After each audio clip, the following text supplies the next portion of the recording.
Hi, everybody. John Popovich along with Greg Shoemaker from TriStateFootball.com. The end of the regular season, the beginning of the playoffs, and this becomes harder to call at this point, doesn't it? It does, and it's going to be a lot tougher next week when, like in Kentucky, you've got some of your 1s versus your 4 seeds in the district play. So, yeah, I mean, it's a lot tougher to call now, but I think after this week it even gets tougher. There's not many games in northern Kentucky that involve two local teams. Most are from out of the city. But Lloyd and WaltonVerona do clash, and they've played in the past. They have played in the past. In fact, last year they split a pair of games by 6 points or less. And the one thing I really like about Class 2A in Kentucky is we get those matchups. We've got WaltonVerona's district versus the Lloyd district with Newport and Newcath, and then Owen County and Trimble and Carroll County, all those counties in WaltonVerona's league. So our Class 2A schools really go at it pretty hard. WaltonVerona's won 8 straight games now for 4 years and in a row, or won 8 in the last 4 years. But they haven't gotten over Newcath in this tournament yet, so I think that's their biggest hurdle. And Newcath right now is playing very well. Yeah, a lot of people don't get over Newcath, do they? No, and I really like their chances going downstate again. The other one is Connor, and they entertain Montgomery County. And I'm just kind of a little fascinated by Connor because sometimes they just score a lot of points. They do, and I think this game's going to be another one of those situations, John, because last year Drew Barker, they had 4 touchdowns in that game against Montgomery County. There was a first-round playoff game just like this year. Connor won that one, 49-21, I think is the final score of that one. But I look for another high-scoring affair, and Drew Barker always seems to come up big in these playoffs. I mean, with monster games in these playoffs. Let's move to Ohio. Division II, Butler at Loveland. We've talked before. Loveland's undefeated. Big line, big defense. And I would have to think a good defense is great for the playoff run. They're really equipped to go deep into this tournament. I'm looking for a final with them in Winton Woods. They played a few weeks back, 7-6. Loveland won that game. But you're right, both of those teams play defense, and defense goes a long way.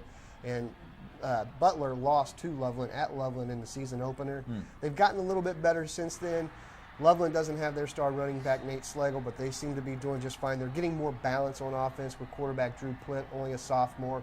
He's throwing the ball a little bit more, and I really like where Loveland's going. Also Division II, and this looks like a regular season game, Harrison at Northwest. And it was. 2 weeks ago, Harrison knocked off Northwest, took them from the ranks of the unbeatens for a second consecutive season after they had started 8-0.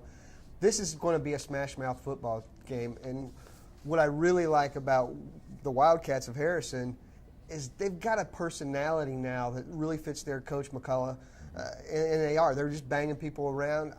This is going to be a dogfight. That's the one I'm going to be at on Friday night, and I'm really excited about it. Okay, Withrow at Mount Healthy. Boy, Jim Place has done a nice job building up that program at Withrow and getting them going.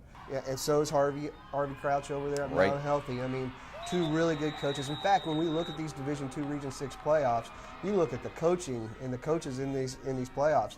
Pretty impressive list of not only young coaches, but guys who are established and have gotten programs really strong and solidified. Withrow, next to Winton Woods, is the most athletic team in this Region 6 tournament. Now, can they beat a very good Mount Healthy defense? It's going to be interesting because the level of play, Withrow's played a bunch of teams in preseason and in their non-conference season to get them ready for this moment, yet they haven't won any of those games. Okay. Division 5, and the AP poll for Division 5 this year was won by CHCA. I think that probably took some people by surprise, but they went through 10-0, undefeated season, and they entertained Madeira this week. And the theme runs again, defense. CHCA has not given up more than 14 points in a game this year. They've held 8 opponents to 7 points or fewer, including 4 shutouts in their last 7 games. A very good defensive squad. Prince Salmons, the young lineman, is really starting to come on, and he adds a whole new dimension to that defense.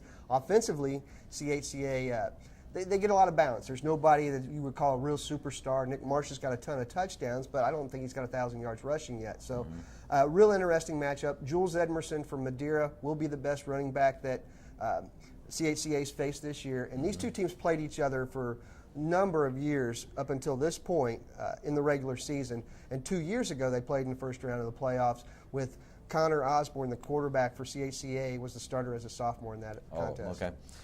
Then the Battle of the Country days in Division 6. talented but dinky division here. But I'll tell you what, it's like a Country Day, Cincinnati Country Day 10-0, Summit 8-2. Both have had nice seasons. They played in Week 8, and it was a 35-27 game, which Cincinnati Country Day won. And I know they're scared of this rematch because of the athleticism of Antonio Woods, the quarterback at Summit Country Day, who just committed to Penn, and the defensive ability of Michael Barwick, who is going to be determined not to let this game get out of his reach if possible. All right, then I'm going to finish with Division I, and we got St. X at Moeller. Of course, they saw each other during the regular season, and to me, of those games, that's the one that's one of the marquee ones. It's really a stick-out game, and the winner is probably going to play Elder in the next week. So the GCL South is going to battle itself right into a third-round game. Somebody's going to come out of there, it looks like.